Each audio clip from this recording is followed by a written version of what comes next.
அஸ்ஸலாமு அலைக்கும் ஃப்ரெண்ட்ஸ், எல்லாரும் எப்படி இருக்கீங்க? இன்னைக்கு வீடியோவில் நம்ம பார்க்க போகிறது ரொம்ப சிம்பிளாக ஈஸியாக செய்யக்கூடிய ஒரு நாட்டுக்கோழி கிரேவி. இது பிகினர்ஸ் கூட ஈஸியாக செஞ்சிடலாம். டேஸ்ட் ரொம்ப அட்டகாசமாக இருக்கும். கண்டிப்பாக மிஸ் பண்ணாமல் பாருங்கள் ஃப்ரெண்ட்ஸ். இப்போ நம்ம எப்படி செய்யலாங்கிறத பார்க்கலாம்.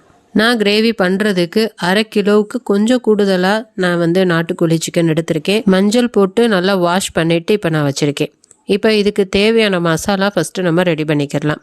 இதுக்கு 1.5 டேபிள் ஸ்பூன் அளவுக்கு மிளகு எடுத்திருக்கேன்.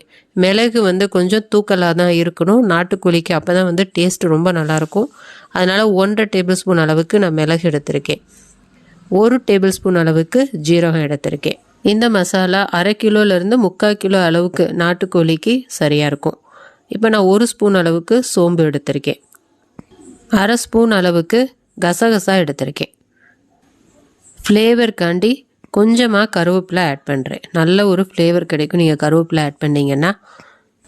1 பச்சை மிளகாய் ஆட் பண்ணுறேன். உங்களுக்கு காரம் ஜாஸ்தி பிடிக்கும் அப்படின்னா நீங்கள் 2 பச்சை மிளகாய் ஆட் பண்ணிக்கலாம். 1 கை அளவுக்கு மல்லி, கொஞ்சமாக புதினா ஆட் பண்ணிக்கலாம்.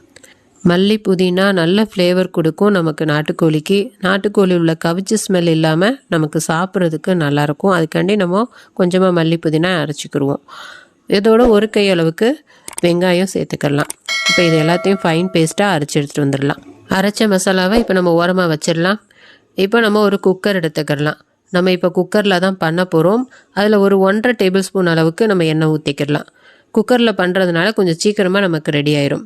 இதில் நம்ம ஹோல் கரம் மசாலா, ஏலக்காய், பட்டை, கிராம்பு, ஒரு பிரியாணி இலை, 2 பீஸ் கல்பாசி ஆட் பண்ணிக்கிடலாம்.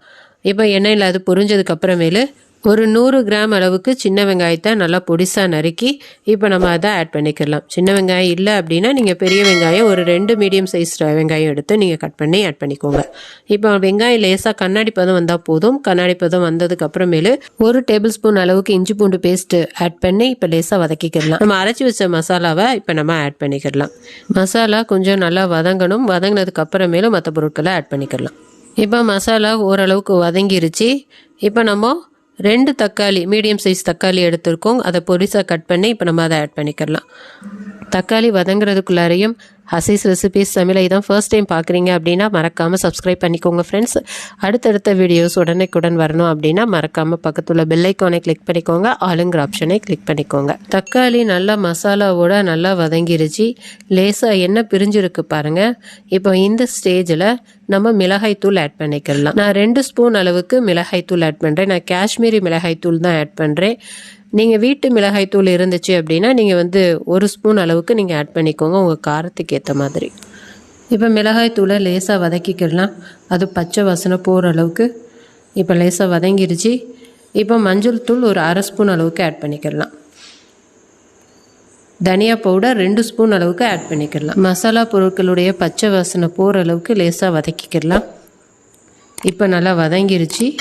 வதங்கினதுக்கு அப்புறமேலு இப்போ நம்ம சிக்கன் ஆட் பண்ணிக்கலாம்.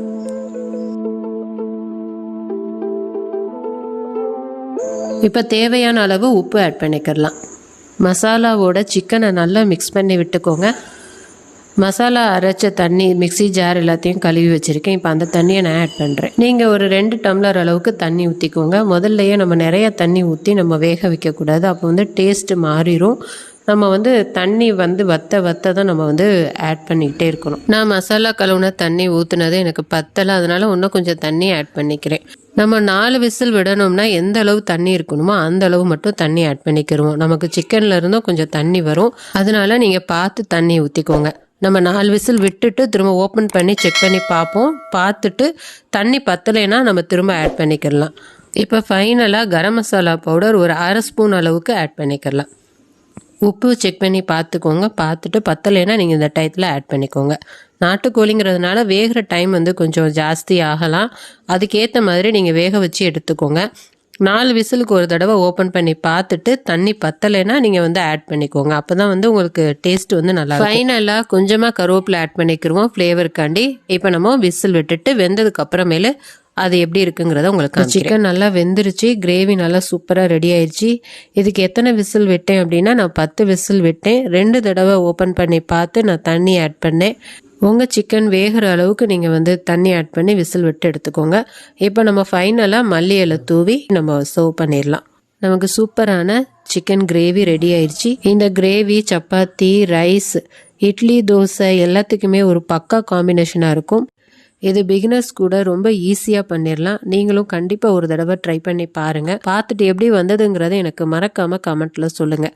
இந்த வீடியோ பிடிச்சிருந்துச்சுன்னா லைக் பண்ணுங்கள். யூஸ்ஃபுல்லாக இருந்துச்சு அப்படின்னா உங்கள் ஃப்ரெண்ட்ஸ் எல்லாருக்கும் நிறைய ஷேர் பண்ணி விடுங்க. மறக்காமல் நம்ம சேனலை சப்ஸ்கிரைப் பண்ணிடுங்க ஃப்ரெண்ட்ஸ். நம்ம நெக்ஸ்ட் வீடியோவில் பார்க்கலாம். தேங்க்ஸ் ஃபார் வாட்சிங்.